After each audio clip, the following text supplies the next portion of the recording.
Welcome to the world of एनीफिल्डम। आज हम आपको एक नया मानवा सुनाने जा रहे हैं जिसका नाम है एडिक्टेड टू यू। तो फिर चलिए चैप्टर 1 का शुरुआत करते हैं। इस दुनिया में काफ़ी सुपर पावर्स एग्जिस्ट करता है, जैसे super natural strength, regeneration, teleportation, x-ray vision, fire, water, precognition, telepathy, telekinesis. आपका फ्यूचर इस बात पे डिपेंड करेगा आपके पास सुपर पावर्स है या नहीं। जिनके पास सुपर पावर्स होता है उन्हें वेक्टर्स कहा जाता है, और जिनके पास सुपर पावर्स नहीं है उन्हें जीरोस कहा जाता है। सीन शिफ्ट होता है और हमें जियून मिडिल स्कूल दिखाया जाता है जो जियून फाउंडेशन चलाता है, और ये बहुत फेमस स्कूल होता है साउथ कोरिया में। गेट के सामने हमें 2 बोर्ड दिखाया जाता है जिसमें लिखा है आप बिना परमिशन के कुछ पार्क नहीं कर सकते हैं। मेन गेट से सिर्फ वेक्टर जा सकते हैं, जीरोस मेन गेट यूज नहीं कर सकते, आप लोग पीछे वाले गेट से जा सकते हैं। फिर स्याउन बोलने लगती है जो इस कहानी का मेन लीड है। हमें छोटी उम्र से ही अलग अलग पढ़ाकर बड़ा किया जाता है। हम क्या है और दुनिया वाले हमसे क्या एक्सपेक्ट करते हैं। फिर सीन शिफ्ट होता है। लेफ्ट साइड के तरफ वेक्टर हॉल, जिम, लाइब्रेरी मिलेगा। राइट साइड में जीरो हॉल और डम्पस्टर मिलेगा। हर दिन हमें ये सिखाया जाता है कि वेक्टर्स कितने ग्रेट होते हैं। लेक्चरर जो लेक्चर ले रहा होता है वो बोलता है इस दुनिया में सब मिला जुला के 43% पॉपुलेशन म्यूटेंट्स होते हैं, जो म्यूटेंट्स या वेक्टर्स होते हैं जिनके पास सुपर पावर्स होते हैं, और हमें उनके बारे में अच्छा सोचना चाहिए। ये सही है, वो लोग ईश्वर का तोहफा है, ह्यूमन एवोल्यूशन में अगला कदम और अनलिमिटेड पोटेंशियल का जीता जागता प्रूफ। फिर तभी लड़की मन में सोचता है क्या ये लोग सच में ईश्वर का तोहफा है। तभी टीचर बोलता है बच्चे बोर्ड पे देखो, ये जो पॉपुलेशन रेशियो है ये तुम्हारा एग्ज़ाम में आएगा, सो मेक श्योर करना कि तुम लोग लिख लो और भूलना मत।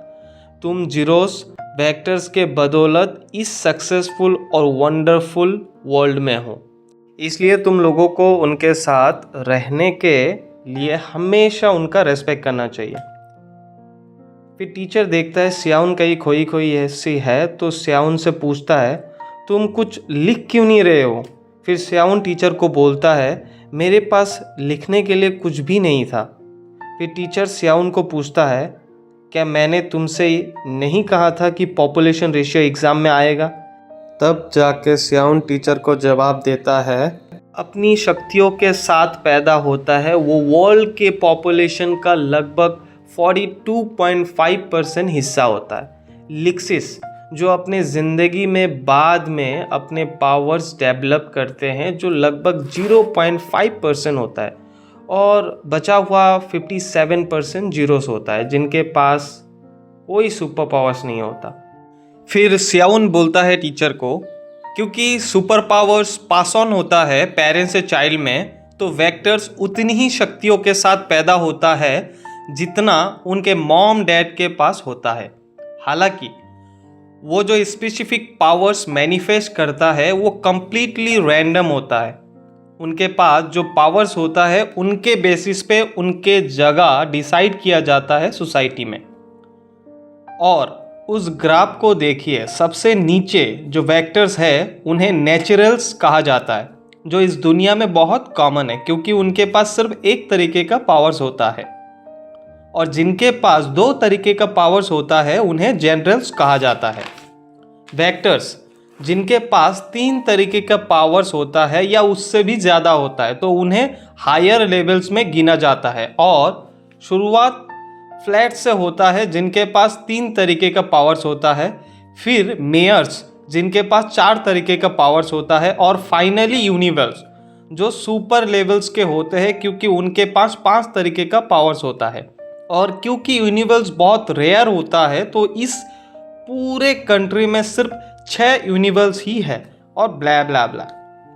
वेक्टर्स को रिच बैंड्स दिया जाता है जो उनके पावर्स का टाइप्स और क्वांटिटी दर्शाता है। उन्हें उनके रेयरिटी और एबिलिटीज़ को मास्टर करने के ऊपर उनका लेवल्स डिसाइड होता है। साथ में पावर और स्टैमिना भी पता चलता है। लेकिन ये सब कुछ मैटर नहीं करता जब एक जीरो इन्वॉल्व होता है। जीरोस को पावर्स विरासत में नहीं मिलता, इसीलिए गवर्नमेंट वेक्टर और जीरोस को अलग अलग रखता है। हालांकि लिक्सिस रेयरर उतना ही वैल्यूएबल है जितना यूनिबल, जो पावर को और डेवलप कर सकता है, जिससे उनके पास इतना पोटेंशियल हो जाएगा कि वो दूसरों को पीछे छोड़ देंगे। टीचर हैरान होकर स्याउन को बोलता है, बस इतना काफ़ी है। फिर टीचर सभी स्टूडेंट को पूछता है, क्या तुम सब लोगों ने स्याउन का बात सुना? और टीचर स्टूडेंट को कहता है, तुम लोगों को भी स्याउन की तरह फ्लुएंटली बोलना सीखना चाहिए इस सब्जेक्ट के ऊपर। फिर स्याउन टीचर को पूछता है, सर क्यों हमारे साथ इतना भेदभाव किया जाता है, क्योंकि हम जीरोस है? तब टीचर थोड़ा नर्वस हो जाता है और कंफ्यूज्ड होकर पूछता है, क्या कहा तुमने? तब स्याउन फिर बोलता है, वेक्टर्स और जीरोस सेम स्कूल अटेंड करते हैं, लेकिन कभी उनको इक्वली ट्रीट नहीं किया जाता। जिनके पास पावर्स नहीं होते जैसे हम, क्योंकि हम लोग जीरोस है, इसलिए हमें वेक्टर्स से अलग रखा जाता है और हमें बहुत ही लॉ फैसिलिटी वाले बिल्डिंग में पढ़ाया जाता है। हमें कभी पहले लंच करने तक नहीं दिया जाता। सोसाइटी में भी यही हालत है, कुछ ज़्यादा अलग नहीं है। तो सर मैं आपसे पूछता हूँ, हमें पढ़ा क्यों रहे हो, क्यों कर रहे हो आप, जब हमें आखिर में गुलामी ही करना है चींटी की तरह? फिर नेक्स्ट सीन में हमें काउंसलिंग रूम दिखाया जाता है, जहाँ पर स्याउन का क्लास टीचर स्याउन को भेज देता है और काउंसलिंग रूम का एक टीचर स्याउन से पूछ रहा होता है, आखिर तुम्हारे रिएक्शंस का क्या मतलब है? स्याउन टीचर को कोई जवाब नहीं दे रही थी और कॉपी में बस लिख रही थी, मैं ज़ीरो हूँ, मैं ज़ीरो हूँ, मैं ज़ीरो हूँ। ये सब कुछ टीचर देखकर स्याउन को बोलता है, अगर तुम नाराज़ हो ना, तब भी तुम्हें उस तरीके का बात नहीं करना चाहिए। हम चीज़ों को जाने देते हैं क्योंकि तुम यंग हो, लेकिन अगर तुम इसी तरीके से बिहेव करती रही तो तुम पर एक्शंस लेना पड़ेगा। फिर टीचर स्याउन को दिलासा देता है, देखो मैं तुम्हारे लिए वरीड हूँ। क्या तुम जानते हो, तुम जीरो होकर भी बहुत स्मार्ट हो और सारे कॉन्सिक्वेंसेस जानते हो, फिर भी तुमने वैसा बिहेव क्यों किया? देखो स्याउन, फैक्टर्स की वजह से ही हमारा देश काफ़ी आगे बढ़ रहा है, तुम्हें भी उनके प्रति ग्रेटफुल होना चाहिए। टीचर की बातें सुनकर स्याउन मनी मन बुदबुदा रहा होता है, यार कितना पकाऊ है, मेरा दम घुट रहा है यहाँ पर। फिर टीचर स्याउन को क्लासरूम में भेज देती है। स्याउन क्लासरूम में जाकर खिड़की से बाहर झांक रहा होता है और मनी मन सोच रहा होता है, दोह्यून तुम्हें तो मेरे क्लास में आ जाना चाहिए था यार, अभी तो लंच टाइम है, मैं तुम्हें देखना चाहता हूँ, कहाँ हो तुम? मैं बस तुम्हें देखना चाहता हूँ अभी। दोह्यून स्याउन का नेबर होता है जिसको स्याउन लाइक करता है। फिर स्याउन क्लासरूम के बाहर आकर इंतज़ार करते हुए खुद से ही बोल रहा था, यार मुझे बहुत भूख लगा है। तभी एक लड़की दौड़कर स्याउन की तरफ आ रही होती है और चिल्ला चिल्ला कर स्याउन का नाम ले रही होती है। तो स्याउन उसकी तरफ देखकर पूछता है, जोंगुई क्या बात है? जोंगुई बोलता है, तुमने वो सारा का सारा क्योस मिस कर दिया अभी। तभी स्याउन थोड़ा उलझन भरी सवालों में पूछता है, क्योस, कैसा क्योस? तब जोंगुई थोड़ा हकला कर बोलता है, अरे तुम उस लड़के को जानते हो ना, वो तुम्हारा नेबर जिसके साथ तुम स्कूल आते हो, उसे बहुत चोट लगा है। अरे वो जो सो कॉल्ड प्रिंसेस था ना वेक्टर स्टूडेंट्स का, उसने दोह्योन को प्रपोज किया था। दोबारा दोह्योन ने उसे मना कर दिया, जिसके वजह से वो फूट फूट कर सबके सामने रोने लगी। और ये सब कुछ जब चेयरमैन के ग्रैंडसन ने देखा और उसने अपने पावर से दोह्योन को पीटा, जिसकी वजह से दोह्योन बहुत बहुत हालत ख़राब है। ये सब सुनकर तो सोह्योन का हालत बहुत ख़राब हो जाता है, वो बहुत डर जाती है और वो तुरंत भागने लगती है। भागकर दोह्योन के पास जाती है और जाकर दोह्योन को बुलाती है, दोह्योन मुझे पता था तुम यहीं होगे। स्याउन सांस छोड़ते हुए पूछता है, दोह्योन तुम्हें इतना चोट कैसे लगा? दोह्योन स्याउन को शांत करने के लिए मुस्कुराकर बोलता है, मैं ठीक हूँ, तुम टेंशन मत लो। फिर स्याउन दोह्योन का हाथ पकड़कर उसे बोलता है, क्या तुम वाकई में ठीक हो? मुझे पता है कि तुम्हारे साथ क्या हुआ। तुम ये कैसे कह सकते हो कि तुम ठीक हो जबकि उसने तुम्हारा हाथ जला दिया। फिर सीन कट होता है और पास्ट में जाता है, जहाँ पर हमें दिखाया जाता है एक लड़की रो रही होती है और बोल रही होती है, क्यों तुम मुझे डेट नहीं करना चाहते। दोस्तों, ये वही लड़की है जिसने दोंग्यों को प्रपोज किया था, जिसके वजह से दोंग्यों घायल हुआ था। फिर सीन प्रेजेंट में आता है, जहाँ पर स्याउन दोयोन को बोल रहा होता है, मुझे पता है एरी ने फिर से तुम्हें कन्फेस किया था और तुमने मना कर दिया, जिसकी वजह से वो फूट फूट कर रोने लगी।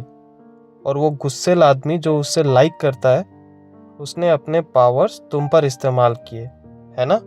सीन दोबारा पास्ट में आता है और हमें दिखाया जाता है एक लड़का जो अपने पावर्स एक्टिवेट करके चिल्ला कर गुस्से में बोल रहा होता है, तेरा हिम्मत कैसे हुआ उसे रुलाने का, यू वर्थलेस जीरो।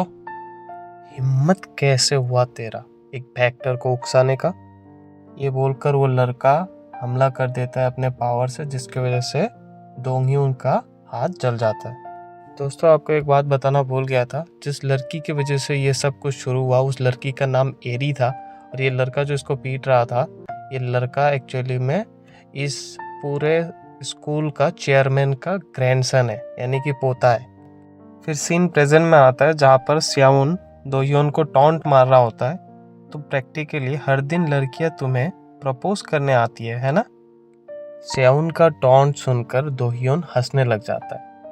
दोह्योन चिढ़कर बोलती है, हंसना बंद करो, क्या इसी तरीके से तुम हर रोज मार खाते रहोगे।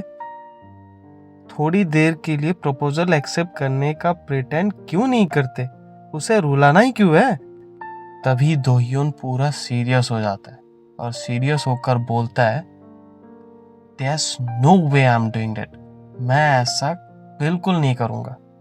स्याउन, मेरे तरफ देखो, मैं उस लड़की का प्रपोजल एक्सेप्ट क्यों करूँ जब मैं तुम्हें पसंद करता हूँ। स्याउन टोकते हुए बोलती है, पर तुम्हें चोट लगा है इसी वजह से। तभी दोह्योन स्याउन को अपने पास बिठाता है और बिठाते हुए उसके कमर पे स्क्वीज करता है और शरारती ढंग में एक्टिंग करते हुए बोलता है, यार मुझे चोट लगा है, सचमुच दर्द कर रहा है यार, इनफैक्ट बहुत सीरियस दर्द कर रहा है मुझे। तो स्याउन बोलता है फट से, कहाँ, किधर, कहाँ, कैसे लगा है, दिखाओ मुझे। तब दोह्योन बोलता है, यहाँ इधर दिल पे लगा है, तो इसीलिए मुझ पर गुस्सा करने के बजाय मुझे थोड़ा सा एक किस दे के थोड़ा दर्द को कम कर दो ना। तब स्याउन प्यार से दोह्योन की तरफ देखता है और मन ही मन सोचता है, उफ, ये लड़का ये चाहता है कि मैं इसे फिर से पैम्पर करूं, पर इसका इंजरी तो देखो, इसको वाकई में बहुत ज्यादा चोट लगा है। फिर दोह्योन फटाक से स्याउन को किस कर देता है। किस करने के बाद स्याउन दोह्योन से पूछता है, तुम फिर से मेरे साथ खेल तो नहीं रहे हो।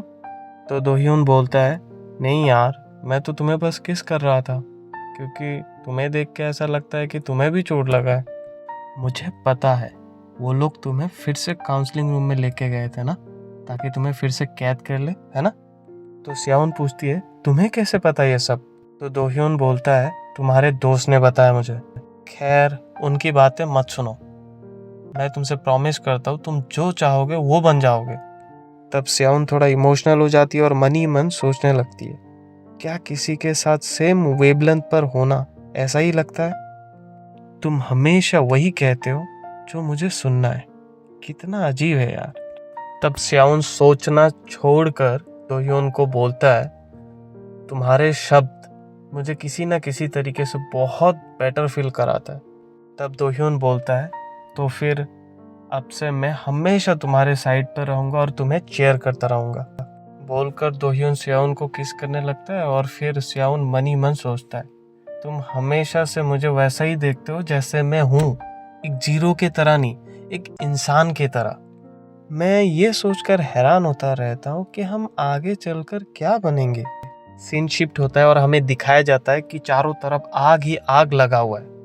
आग में फंसे कुछ लोग चिल्ला चिल्ला कर यही बोल रहा होता है कि वो यहाँ पर वेक्टर्स क्यों नहीं भेज रहे, कोई एक वाटर पावर वाला वेक्टर्स क्यों नहीं भेज रहे, जबकि यहाँ पर इतना आग लगा हुआ है। क्या वो लोग हमें इग्नोर कर रहे हैं जस्ट बिकॉज हम उनके नेबर में हैं और हमारे बीच में खाली जीरोस है। तभी भीड़ में फंसा एक दूसरा बंदा कहता है, कम से कम एक वेक्टर को तो भेज दो जिसके पास हीलिंग एबिलिटीज हो। तभी भीड़ में से फंसा तीसरा बंदा कहता है, यार ये आग यहाँ पर लगा तो लगा कैसे? तो चौथा बंदा बोलता है भगवान, उस घर में एक बुढ़ा आदमी है जो खुद से चल भी नहीं सकता। ये लोग आखिर एक फायर ट्रक से क्या ही कर लेंगे। फिर हमें दोह्योन को दिखाया जाता है जो स्कूल के छुट्टी के बाद घर जा रहा होता है और तभी वो खुद से बुदबुदा रहा होता है कि यार दोह्योन, मैं सब कुछ ठीक कर दूंगा जब तक तुम मेरे साथ हो। लेकिन जब वो अपने बिल्डिंग के सामने पहुंचता है तो वो देखकर हैरान हो जाता है। तब स्याउन को काफ़ी सारे फ्लैशबैक आने लगते हैं। फ्लैशबैक में उसके डैड उसे बोल रहा होता है आज घर जल्दी आ जाना, क्लासरूम के बस सीधा घर आ जाना, ठीक है? तब उसका मम्मी बोलता है और हाँ, फॉर ए चेंज मैं तुम्हें बता दूँ आज हम लोग मूवी देखने जाएंगे। तब स्याउन उसके मॉम डैड को बोलता है तो फिर एक काम करते, दोह्योन को भी अपने साथ लेके जाते हैं। फ्लैशबैक याद आते ही स्याउन भागने लगती है और चिल्लाने लगती है मॉम, डैड। तभी उसे कुछ और भी याद आता था। उसे तो दोह्योन ने ये भी बोला था कि नूना, मैं बहुत बीमार हूँ और मैं घर पे सो रहा हूँ, तो तुम आओगी तो मुझे उठा देना, जगा देना मुझे।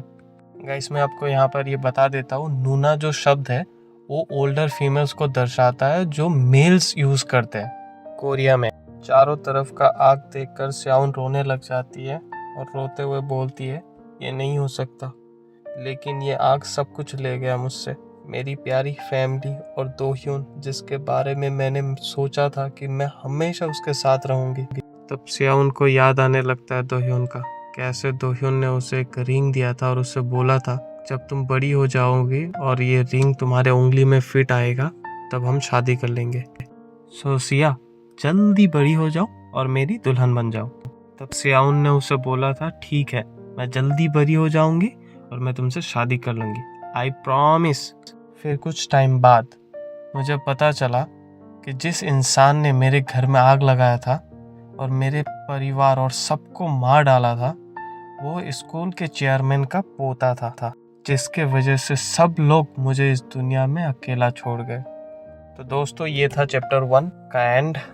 अगले चैप्टर में मिलते हैं। चैप्टर 2 के शुरुआत पे हम देखते हैं स्याउन दोह्योन को रोते हुए आवाज़ लगा रही होती है, दोह्योन तुम कहाँ हो? तभी स्याउन अंदर जाने लगता है तो तब लोग स्याउन को रोक लेता है और बोलता है तुम वहाँ नहीं जा सकते। तो स्याउन बोलती है लेकिन मेरी फैमिली तो अब भी अंदर है, वो आग जल रहा है। और दोह्योन, तभी जोर से ब्लास्ट हो जाता है। तब स्याउन सपने से जाग जाती है और फूट फूट कर रोने लगती है और रोते हुए बोलती है आह, फिर से वही सपना, 10 साल हो गए उस बात को, लेकिन आज तक मैं उस बात को भूल नहीं पाया। तभी स्याउन दोह्योन को याद करने लगती है जहाँ पर दोह्योन उससे बोल रहा होता है नूना, जब तुम खुश होते हो मैं भी खुश होता हूँ, जब तुम दुखी होते हो तब मैं भी दुखी होता हूँ। दोह्योन के साथ गुजारते हुए वो कितने अच्छे वक्त थे और फिर वो बुरा वक्त जो मेरे ज़िंदगी में आता है। फिर हम देखते हैं स्याउन का अलार्म बजने लगती है और स्याउन खुद को ही कह रही होती है मुझे उठना होगा, अब मैं ही अकेली बची हूँ और यही मेरी रियलिटी है। ये दुनिया तुम्हारे बिना बहुत सुना सा लगता है दोह्योन, बोलकर वो खिड़की से बाहर ऐसे ही देखने लगता है कुछ टाइम के लिए।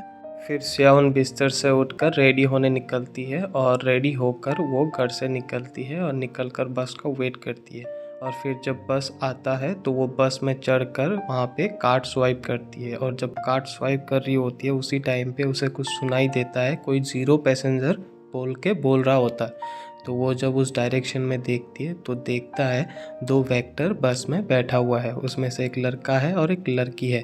तो वो जो लड़की वाली वेक्टर होती है वो बोल रही होती है एक और 0 बस में उड़ गया, क्या सारे बस ऐसे ही है? तभी वो लड़का बोलता है नहीं, यूजुअल से आज ज़्यादा ज़ीरोज़ है, मुझे लगता है हमें कैब ही ले लेना चाहिए था। तो स्याउन अपने सीट की तरफ जा रही होती है और मनी मन बोलती है मैं सुन सकती हूँ उन्हें। आई वंडर कि उन्हें इस बात का एहसास भी नहीं है कि इतनी आज़ादी से बोल पाना भी कितनी सौभाग्य की बात है। तभी एक पैसेंजर जो न्यूज़ देख रहा होता है वो अचानक से बोलता है आह, एक और 0 मारा गया है ना।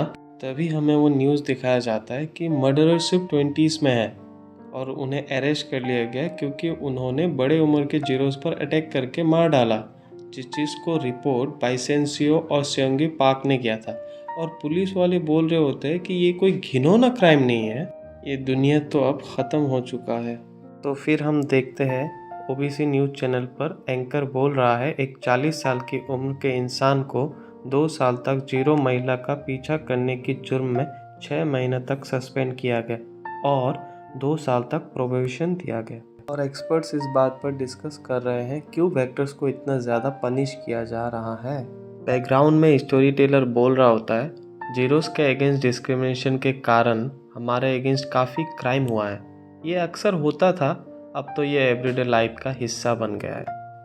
नेक्स्ट सीन में हम देखते हैं कुछ लोग धरना दे रहे होते हैं जो असल में वेक्टर्स और उनके पेरेंट्स होते हैं, जो बोल रहे होते हैं एक अच्छे दुनिया और स्कूल के लिए वेक्टर्स के फ्यूचर को प्रोटेक्ट करना चाहिए। हम लोग जीरोज नहीं हैं, नेचुरल्स के पास भी पावर्स होते हैं, आप लोग उन्हें एक ही स्कूल में कैसे रख सकते हैं।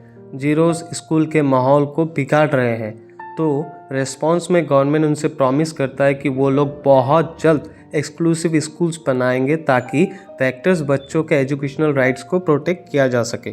फिर हमें स्याउन दिखाई देती है जो बस के एक सीट में बैठ जाती है और बैठकर जब वो बाहर झांकती है तो देखती है एक जीरो वाला बंदा वेक्टर से पूछता है क्या मैं भी तेरे बर्थडे पार्टी में आऊँ।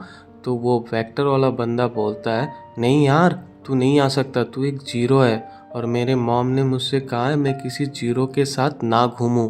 स्याउन मन में सोचती है हाँ ये सही है, सोसाइटी में हमेशा ही जीरो को नज़रअंदाज किया जाता है। ये है हमारी दुनिया। यहाँ सोसाइटी को हमारे पास मौजूद पावर्स के बेसिस पे बांटा गया है। तभी हम देखते हैं बस में जो टीवी लगा है वहाँ पे एक शो चल रहा होता है। तो टीवी में एंकर प्रोफेसर का इंटरव्यू ले रहा होता है, जहाँ एंकर प्रोफेसर से पूछता है प्रोफेसर हमारे पास 5 तरीके का पावर्स वाले वेक्टर्स या यूनिवर्स है ना। हमारे पास शायद उतना ना हो जितना दूसरे पावरफुल नेशंस के पास है, पर अगर हम यूनिवर्स को हमें लीड करने दे तो हम भी कैपेबल बन सकते हैं एडवांस नेशन बनने में, है ना।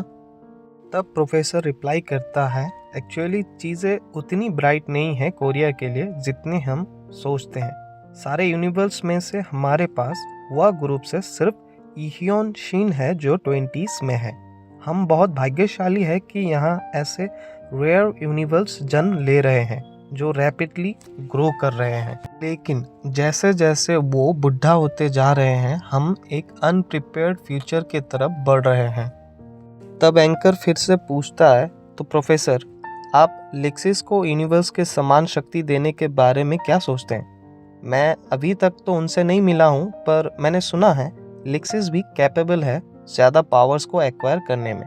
तब प्रोफेसर रिप्लाई करता है लेकिन ये बहुत रेयर है किसी जीरो के लिए कि वो आगे जाके पावर को डेवलप कर सके। तो जो आप सजेस्ट कर रहे हैं वो ऑलमोस्ट इम्पॉसिबल है। नेक्स्ट हम देखते हैं सबके मोबाइल पे मैसेज पॉपअप करता है और वो मैसेज गवर्नमेंट के तरफ से होता है, जहाँ पर गवर्नमेंट ये अनाउंसमेंट कर रहे हैं कि वनजंग स्टेशन पर एक जीरो से जुड़ा हत्या के कारण स्टील्थ और कटिंग को रेस्ट्रिक्ट कर दिया गया है 7 दिन और 30 दिन के लिए। कृपया अधिक जानकारी के लिए गवर्नमेंट वेबसाइट चेक करें। तब सिया मन में सोचती हैं तो आखिर में इस तरीके से चीज़ों को दबाने की कोशिश कर रहे हैं। आखिर लॉ एंड ऑर्डर किसको प्रोटेक्ट करने के लिए है। तभी स्याउन के साइड में बैठा वेक्टर वाला बंदा चीखता है अरे ये फिर से लॉक हो गया। दिन का शुरुआत करने का क्या ही कितना बुरा तरीका है। तो वेक्टर वाली लड़की पूछती है लड़के से तो फिर आप आज कटिंग का उपयोग नहीं कर सकते हैं। तब स्याउन मन में बोलती है ये दुनिया कितना अजीब और अनजान जगह है दोयोन। फिर स्याउन जब उनसे नज़र हटाकर सामने की तरफ देख रही होती है तब उसे दिखाई देता है एक लड़का उसकी बंदी से पूछ रही होती है हम इतनी जल्दी यहाँ क्या कर रहे हैं जबकि हमें छुट्टी पर होना चाहिए था। तो लड़की बोलती है चुप रहो, मैं कंसंट्रेट करने की कोशिश कर रही हूँ। ये सब देखकर स्याउन खुद से ही बुदबुदाने लगती है मैं हैरान हूँ, मैंने आज तुम्हें सपने में क्यों देखा, मैं समझ नहीं पा रहा। वही पुराने दिन जहाँ तुम मुझसे कहा करते थे चलो चले नूना, हम स्कूल के लिए लेट हो रहे हैं, और मैं तुमसे कहा करती थी तुम जाओ मेरे बिना। तुम मेरे बिखरी यादों का वो हिस्सा हो। जब भी मैं उसके बारे में सोचता हूँ तो इमेजिन करने से खुद को रोक नहीं पाता। अगर तुम अभी भी जिंदा होते तो दुनिया कैसी होती। मुझे ऐसा लग रहा है कि तुम हमेशा हमेशा मेरे साथ होते और मेरा हाथ थामे होते। है ना दो ह्यून, सही कह रहा हूँ ना मैं? फिर नेक्स्ट सीन में हम देखते हैं एक बंदा गुस्से में कॉफ़ी के कप को धड़ाम से टेबल पे मारता है और पूछता है, ये कॉफ़ी इतना कड़वा क्यों है? मैंने अमेरिकानो ऑर्डर किया था, ना कोई टट्टी।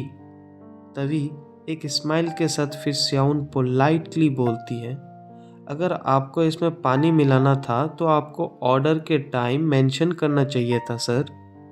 तो लड़का बोलता है, क्या मतलब है तुम्हारा? तुम कहना चाहते हो ये मेरी गलती है? तो स्याउन बोलती है, अगर ये वाकई में बहुत कड़वा है आपके लिए तो क्या हम इसमें थोड़ा पानी मिक्स कर दे? तो लड़का बोलता है, रुको, तुम्हारे हाथों में कुछ नहीं है, इसका मतलब तुम एक जीरो हो? हाँ। स्याउन बंदे के बातों को सुनकर पूरा फ्रीज हो जाती है। फिर बोलती है, कोई बड़ी बात नहीं है ये होना। फिर स्याउन को लुक देते हुए सोचती है, मैं सोच ही रही थी क्यों मैंने आज इस तरीके का बात नहीं सुना। तभी वो बंदा जो कि एक फैक्टर है वो बोलता है, तुम होती कौन हो मुझ पर ब्लेम डालने वाली? तुम्हें तो ठीक से कॉफ़ी भी बनाना नहीं आता। तभी स्टोरी टेलर बोलता है, जीरोस के हाथ पर कुछ नहीं होता। दूसरे शब्दों में बोले तो ये गुस्सैल कस्टमर एक वेक्टर है जिसके पास सुपर पावर्स है। रीज बैंड्स या ब्रेसलेट्स का यूज़ उनकी पहचान और सुरक्षा के लिए साइन के रूप में किया जाता है। शुरुआत में ये एक लिमिटर के तरह यूज़ किया गया जिससे सुपर पावर्स को कंट्रोल में रख सके ताकि उन्हें आसानी से हथियार के रूप में इस्तेमाल ना किया जा सके। वेक्टर्स को इन्हें अपने लेफ्ट हैंड पर पहनने के लिए बनाया गया था, जबकि लेक्सिस ने अपने अधिकार का प्रयोग किया। लेकिन वक्त के साथ ये हमारी क्लास को दर्शाने वाली एक आइटम से ज़्यादा कुछ नहीं रह गया। फिर वो बंदा बोलता है, इसीलिए लोग बोलते हैं जीरोस बिल्कुल बेकार होते हैं। तुमने सुना मुझे?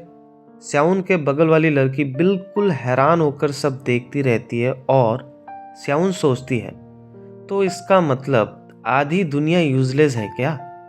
उसके पास एक रिस्टबैंड है जिसमें एक रेड लाइन है, जिसका मतलब उसके पास कोई ऑफेंसिव एबिलिटी भी नहीं है। अगर वो इस चीज़ को जाने नहीं देता है तो मुझे स्टैंड लेना पड़ेगा इमीडिएटली। तभी एक दूसरा बंदा उस लड़के के पास जाके बोलता है, बस पी लेना, क्यों नखरा कर रहा है? तो रेड टी शर्ट वाला बंदा पूछता है, तू है कौन बे? तो वो ब्लैक कलर का ब्लेजर पहना हुआ बंदा पूछता है, तू कब तक लाइन रोक रखेगा? मैं तुझे सिर्फ 5 मिनट दे रहा हूँ यहाँ से निकलने के लिए, तो हो सके तो जल्दी निकल, टाइम ख़त्म होने से पहले। तभी वो रेड टी शर्ट पहना उसका घड़ी ऑब्जर्व करता है और डर के मारे थर थर कांपने लगता है और सोचता है, बाप रे, 3 तरीके का पावर, एक फ्लैट यहाँ क्या कर रहा है? उसका ब्रेसलेट एक महंगा घड़ी जैसा है, मेरे जैसा कोई नॉर्मल इंसान नहीं है वो। तभी रेड टी शर्ट पहनने वाला बंदा डर के मारे थोड़ा ज़बरदस्ती मुस्कुराते हुए बोलता है, ओह हाँ सर, मैं निकलता हूँ ना, आप जाइए, ऑर्डर कीजिए। तभी स्याउन मन में सोच रही होती है, अभी सर बोल रहा है और इतना ज़्यादा पोलाइट हो रहा है ना? फिर रेड टी शर्ट वाला बंदा दुम दबाकर भाग जाता है और ब्लेजर पहनने वाला बंदा और स्याउन दंग रह जाता है कि रेड टी शर्ट वाला बंदा को भागता देखकर, और आसपास के लोग सीन को देखते हुए बहुत ही जोर जोर से हंस रहे होते। और स्याउन मन में बोलती है, वो छोटा कमीना सिर्फ कमजोरों को कुचलना पसंद करता है ना? तब ब्लेजर वाला बंदा स्याउन को बोलता है, एक अमेरिकानो देना प्लीज़, और हाँ प्लीज़ थोड़ा ठंडा करके देना।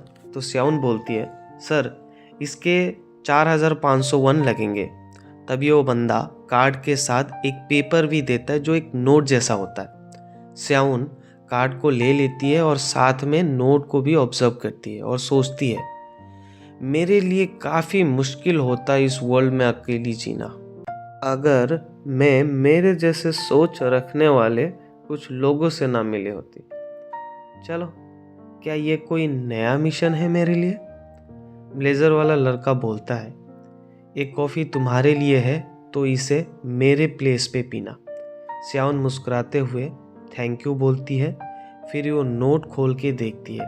उसमें लिखा है, कल रात 10 बजे पब में सामान ले लेना और निकल जाना और मेरे ऑर्डर्स का इंतज़ार करना। फिर हम देखते हैं शहर में रात के वक्त स्याउन रास्ते से जा रही होती है और लाइट्स बजिंग कर रहा है। तभी सारे लाइट्स बंद हो जाते हैं तो स्याउन बोलती है, किसी रीज़न के वजह से सारे लाइट्स ऑफ हो गए हैं। अब मैं एक ऐसी पर्सन हूँ जो छोटे से छोटे बातों को बहुत सेंसिटिव वे में लेती हूँ और जिस चीज़ से मैं गुजरी हूँ मैं खुद को रोक ही नहीं पाता एंशियस हो जाने से जब भी मैं ऐसा कुछ देखता हूँ। अब क्या करूँ, मुझे खुद को प्रोटेक्ट करना ही होगा। मुझे याद है 10 साल पहले लगी आग के बाद मुझे बिल्कुल अकेला छोड़ दिया गया था, एक मामूली जीरो के रूप में, सोसाइटी के सबसे लोअर क्लास के रूप में।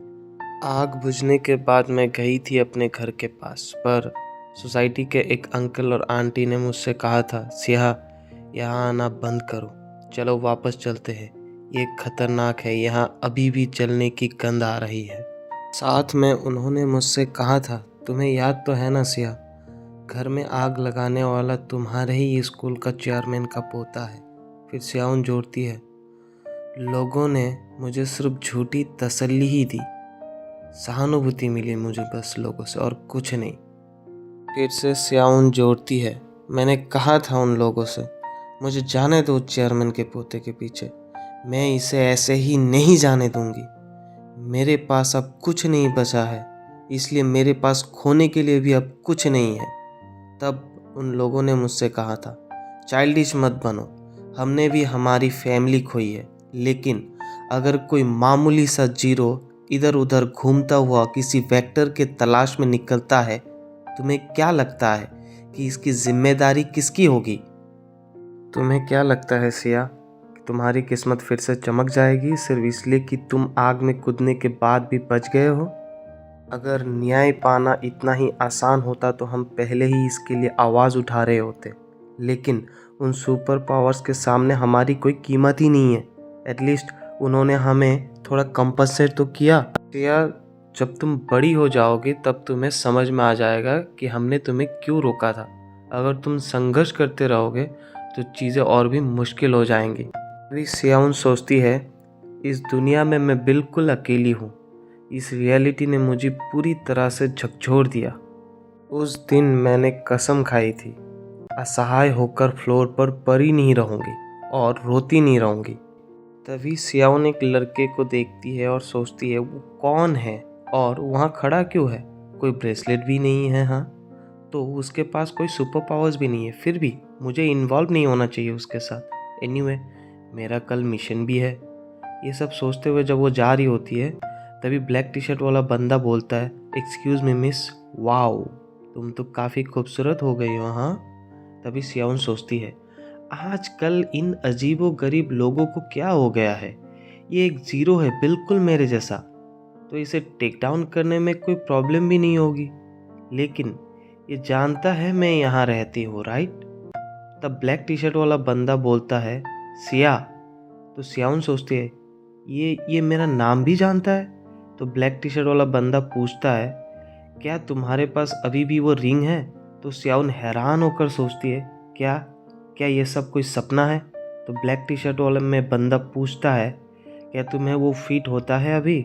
सियाउन सोचती है, कभी कभी मैं सोचती थी अगर तुम जिंदा होते तो किस तरीके का एडल्ट होते। तभी फ्लैशबैक में हम देखते हैं दोह्यून सियाउन को बोलता है, मेरे मॉम ने ये रिंग मुझे दिया है उस इंसान के लिए जिससे कभी न कभी मैं एक दिन शादी करूँगा। तो सियाउन पूछती है, क्या ये रिंग थोड़ा बड़ा नहीं है मेरे लिए?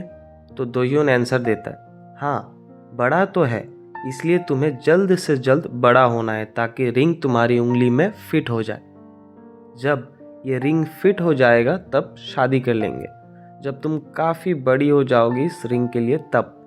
प्रेजेंट में वो लड़का बोलता है, तुम वो पहली और आखिरी लड़की हो जिससे मैंने दिल दिया है। तो लड़की शॉक्ड होकर बोलती है, दोह्योन।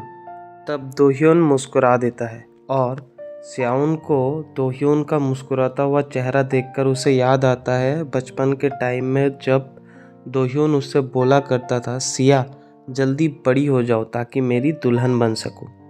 प्रेजेंट में दोह्योन स्याउन को टाइटली हग करने लगता है और स्याउन सोचती रहती है, क्या ये कोई सपना तो नहीं है ना।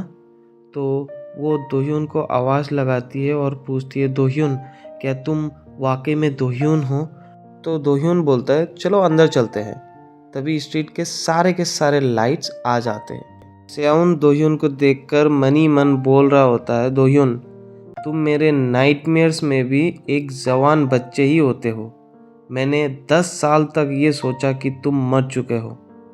दोह्योन स्याउन को एक तरफ हक करते हुए बोलता है, अरे मुझे अंदर तो बुलाओ, ठीक है ना। फिर स्याउन दोह्योन का बात सुनकर सोचने लग जाती है, लेकिन तुम मेरे सपनों में सिर्फ एक जवान लड़के ही होते हो जो कहीं और बड़ा हुआ मेरे नज़रों से दूर।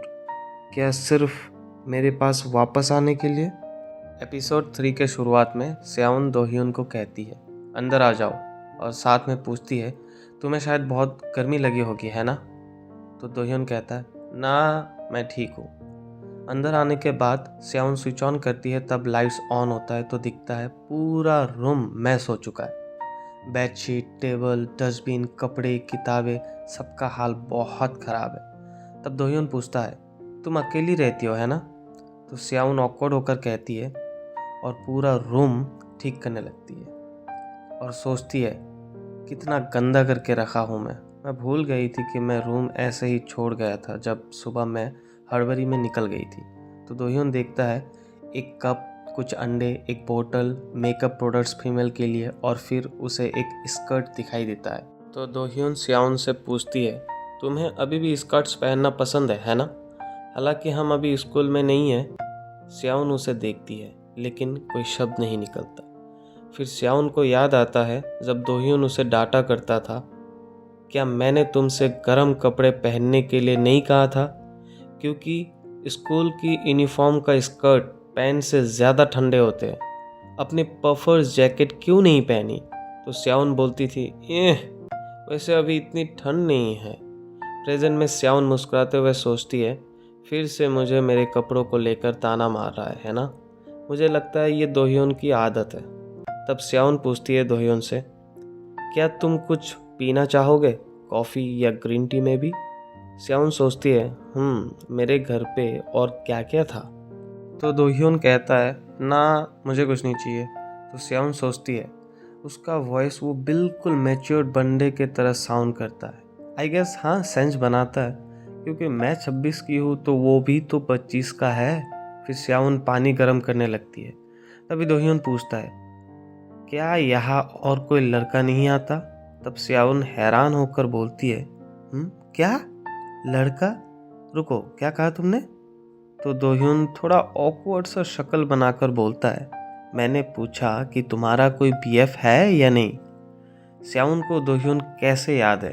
तभी स्याउन सोचती है, एक बच्चा जो बड़ा होकर भी उसे नूना बुलाता था, और वो जब बहुत हैंडसम था तब उसे सिया नूना बुलाता था। प्रेजेंट में स्याउन पूरे शर्म और गुस्से से दोह्योन को देखती है और सोचती है, मुझे पता है कि हम 10 साल से अलग हैं, लेकिन मुझे उम्मीद नहीं थी कि इसका मुझ पर इतना गहरा असर होगा। तभी दोह्योन स्याउन को बेखक करते हुए पूछता है, क्या तुम मुझे जवाब नहीं दोगे। क्या तुम खुश नहीं हो मुझे देखकर। 10 साल हो गया है, तुम जानते हो ना। स्याउन सोचती है, सही तो कह रहा है दोह्योन, क्योंकि मैं ऐसा बिहेव कर रही हूँ जबकि 10 साल बाद हम एक दूसरे को देख पा रहे। फिर स्याउन दोह्योन से कहती है, मैं पहले कॉफ़ी बना लेती हो तो तुम बैठो। तभी दोह्योन बोलता है, मैंने कहा ना मुझे नहीं चाहिए। स्याउन बोलता है, ओह ठीक है, लेकिन तभी दोह्योन स्याउन को बिल्कुल अपने मुंह के करीब लेकर बोलता है, मेरे तरफ चोरी छिपे मत देखो, मुझे ठीक से देखो। तब स्याउन सोचती है, मैं इन आँखों को जानती हूँ, ये मेरी याददाश्त से कई गहरा है, लेकिन वह वास्तव में दोह्योन के है। ये किसी मरे हुए लड़के की आंखें नहीं हैं, ये दोह्योन के है जो अब मुझसे भी लंबा हो गया है। मैं कैसे भूल सकती हूँ इन आँखों को। और तभी दोह्योन स्याउन को झुकाकर किस करने लगता है और फिर जैसे स्याउन की टी शर्ट उठाने लगता है। तभी स्याउन दोह्योन के बातों का असली मतलब समझने लगती है। मुझे अंदर बुलाओ, जब दोह्योन ने कहा था, हाँ उसने बोला था, तभी स्याउन समझती है और झटका लगता है जैसे उसे।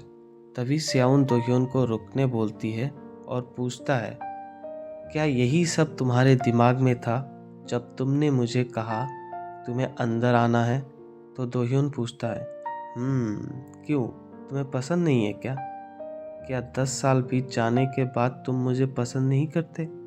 पूछकर दोह्योन स्याउन को लव बाइट देने ही जाता है तो स्याउन शर्मा कर दोह्योन को धक्का देते हुए बोलती है, नहीं ऐसा बिल्कुल नहीं है, मुझे बस थोड़ा वक्त चाहिए। तुम जानते तो हो ना, जो कुछ भी हुआ है उसे समझने के लिए थोड़ा वक्त तो चाहिए।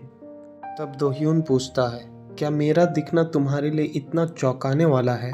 और सोचता है, क्या सिर्फ ये सब मेरी वजह से? तभी स्याउन नोटिस कर लेती है दोह्योन को कि वो थोड़ा सा अपसेट सा लग रहा था, तो स्याउन पूछ ही लेती है, तुम इतना अपसेट क्यों हो? क्या तुम ही वो नहीं थे जो मेरे ज़िंदगी से गायब हो गए थे? तो दोह्योन सोचता है, तुम्हें कैसे बताओ सिया, तुम्हें सोचते ही ऐसा लगता था मुझे मेरा दिल टुकड़े टुकड़े हो जाएगा। वो मेरे लिए बहुत दर्दनाक था।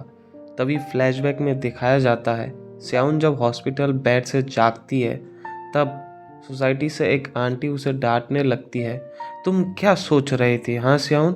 हाँ, जब बिल्डिंग में आग लगी हो तो तुम चुपके से अंदर घुस सकते हो? तुम्हें पता है तुम भी दूसरों के साथ मर सकते थे, 5th फ्लोर पर मौजूदा लोगों की तरह। तो स्याउन रोते हुए पूछती है, क्या दोह्योन भी उनमें से एक था? तो फिर से आंटी रेस्पॉन्स में पूछती है, क्या दोह्योन? तो स्याउन जल्दी से बोलती है, हाँ दोह्योन, मेरा नेबर। तो आंटी उसे बोलती है, अब तक 5th फ्लोर से तुम ही एक ऐसे इंसान हो जिसे जिंदा पाया गया है। हमें कैजुअलिटी रिपोर्ट्स आने का इंतज़ार करना होगा, लेकिन आग से जो बॉडीज डैमेज्ड हो गए हैं उनकी पहचान अभी तक नहीं हो पाई। तभी स्याउन रोते हुए कंप्लेन करती रहती है, क्यों, मैं ही अकेली जिंदा क्यों बची? प्रेजेंट में स्याउन दोह्योन से पूछती है, कहाँ थे अब तक तुम और क्या कर रहे थे? मैं अभी तक ये भरोसा ही नहीं कर पा रहा हूँ तुम यहाँ हो। क्या तुम जानते हो, मैं बिल्कुल भरोसा नहीं कर पा रही हूँ। मैं तुम्हें खड़ा होकर देख पा रही हूँ। प्लीज़ मुझे बताओ, ये कोई सपना नहीं है दोह्योन। मुझे बताओ कि प्लीज़ तुम रियल में हो। जैसे तुमने कहा 10 साल हो गए हम साथ नहीं थे और तुम इतने बड़े हो गए हो कि मैं तुम्हें पहली बार में पहचान भी नहीं पाई। तो दोह्योन जवाब देता है, तुम सही हो, मैं काफ़ी बड़ा हो गया हूँ, तो तुम क्या सोचते हो? तो स्याउन बोलती है, हाँ आई गेस मैं थोड़ा सरप्राइज थी, बट आई एम ग्लैड कि तुम जिंदा और सही सलामत हो। तो दोह्योन स्याउन से पूछता है, वेल क्या तुम्हें सच में लगता है कि मैं 10 साल तक तुम्हारे बिना वहाँ रहकर ठीक रहा हूँ?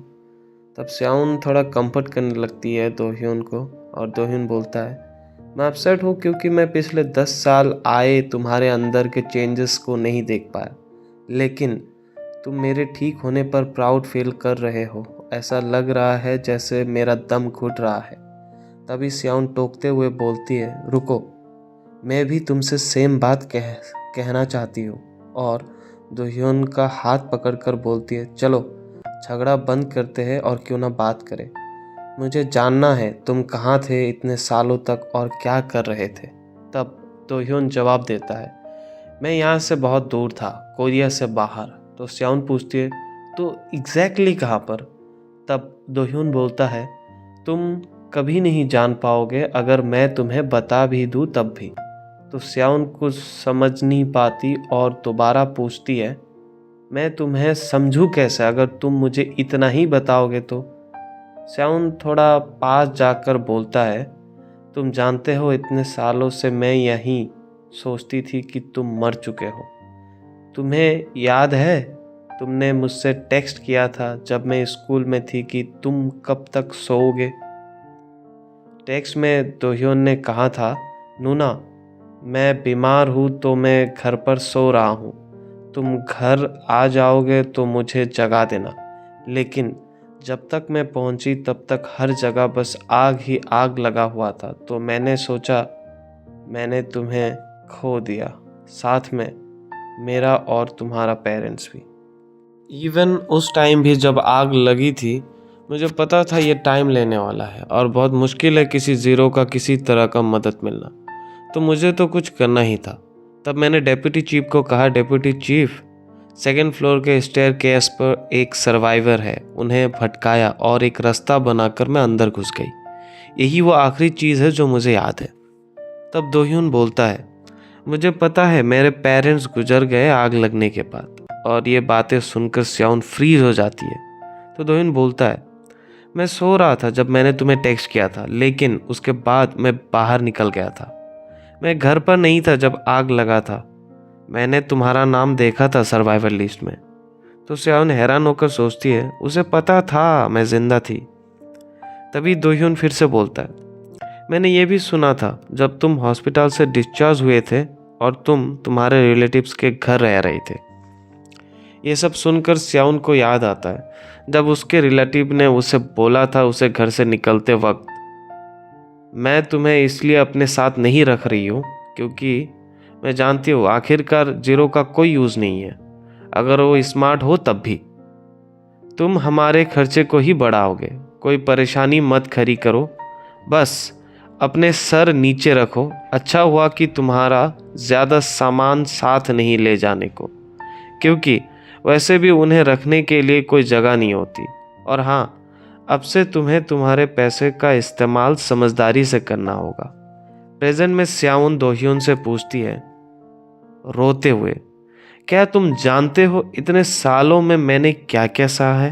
क्या तुमने सुना है? तुमने कहाँ से सुना है और एग्जैक्टली क्या बताया उन्होंने? क्यों अब कुछ बोल नहीं रहे हो?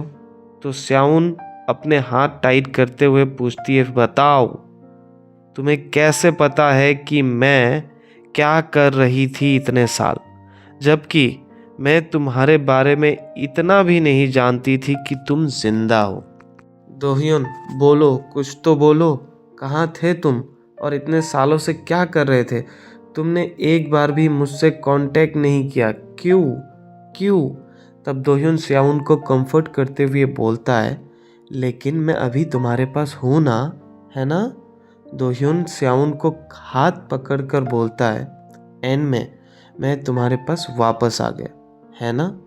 बोल के दोह्योन फिर से स्याउन को हक करने लगता है और बोलता है, अगर तुम उस दिन बचकर नहीं निकलते तो मैं भी बहुत पहले मर चुका होता। अगर तुम उस दिन मर जाते तो मैं भी अभी तक जिंदा नहीं रहता। तब दोह्योन के आंखों से भी आंसू निकलने लगते हैं और रोते हुए बोलता है, मैं आया हूँ सिर्फ एक रीज़न के वजह से और वो तुम हो। फिर दोनों रोने लगता है और स्याउन रोते हुए पूछता है, तो बताओ मुझे, तुमने मुझे कॉल कभी क्यों नहीं किया?